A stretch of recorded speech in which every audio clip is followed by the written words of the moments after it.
میں ابھی تھوڑی دیر پہلے اپنے کچھ نوجوان ساتھیوں سے کہہ رہا تھا کہ مجھے اتنا دکھ ہوتا ہے یہاں آ کر، ایک خوشی بھی ہوتی ہے، ایک دکھ بھی ہوتا ہے. میں دنیا میں بہت جگہ جاتا ہوں، بہت زیادہ میری قسمت میں دنیا بھر میں، ملک بھر میں گھومنا لکھا ہے ابھی تک. تو اس کے باوجود میں یہ بات دیکھتا ہوں کہ جو ایمانی صلاحیت، جو روحانی استعداد اے کشمیر کے نوجوانوں تمہارے اندر ہے، وہ بہت کم جگہ دیکھنے کو ملتی ہے.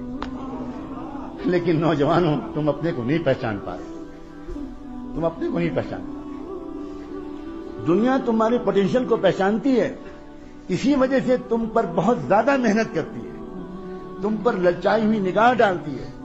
دنیا جانتی ہے اس بات کو کہ اگر یہاں کے نوجوانوں نے اپنے کو پہچان لیا تو ہزاروں کلومیٹر دور تک یہ انقلاب لے آئیں.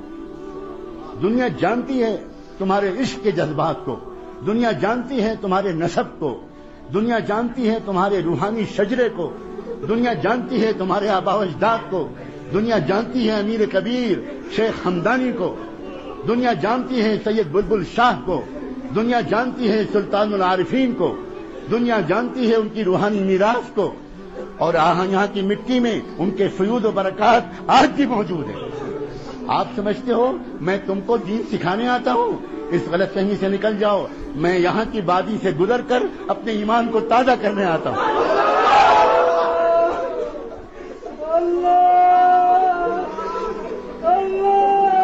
آپ تو پہچانو نوجوانوں.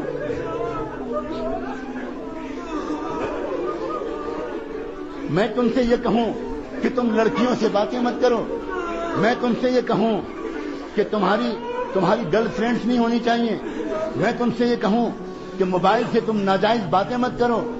میں تم سے یہ کہوں کہ انٹرنیٹ پر ننگی تصویروں کو مت دیکھا کرو. اگر میں یہ کہوں تو میری زبان کو پکڑ لینے کا تم کو حق ہے. تم کہنا کہ حضرت آپ کہاں بات کر رہے ہیں؟ آپ ایودھیا اور کاشی اور متھرا میں بات کر رہے ہیں یا آپ وادی مقدس میں بات کر رہے ہیں؟ آپ کہاں بات کر رہے ہیں؟ اگر میں تم سے یہ کہوں تو یہ بالکل ایسے ہی ہوگا جیسے میں کسی شہزادے اور کسی کراؤن پرنس اور کسی ولی عہد کے پاس بٹھا دیا جاؤں اور مجھ سے کہا جائے کہ یہ ولی عہد ہیں اور اس سلطنت کا مستقبل ان کے ہاتھ میں ہے اور آپ کو 5 منٹ کا وقت دیا جاتا ہے، آپ اس شہزادے کو کچھ نصیحت کر دیں.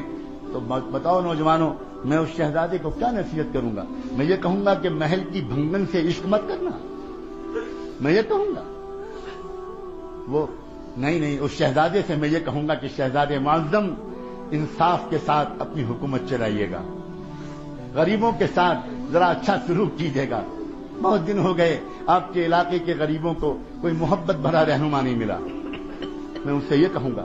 اسی طرح میں تم شہزادوں سے، تم نوجوانوں سے یہ نہیں کہنے آیا ہوں کہ تم گندی فلمیں مت دیکھا کرو. میں یہ نہیں کہنے آیا ہوں کہ تم اپنی جوانی کو بے داغ رکھنا. میں تم سے یہ کہنے آیا ہوں اس ڈوبتی ہوئی انسانیت کو تمہارے سوا کون بچانے والا ہے؟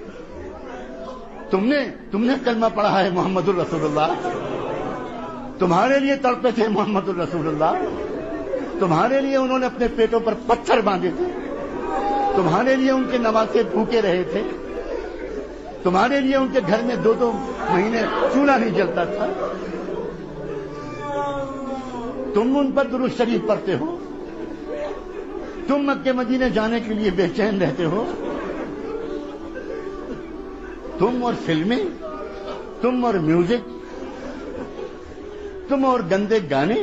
نہیں، مجھے آپ سے یہ کہنے کا کوئی حق نہیں. ہاں، اگر کسی عزیز نوجوان سے، عزیز میرے بھتیجے سے، میرے جگر کے ٹکڑے سے کبھی کوئی گناہ ہو گیا ہو، ابھی معافی مانگ لو. ابھی میں وعدہ کرتا ہوں اللہ معاف کر دے. بہت کریم ہے اللہ. اللہ انتظار میں بیٹھے ہیں. کہاں ہیں وہ میرے بندے جو مجھ سے معافی مانگے؟ کہاں ہے وہ نوجوان؟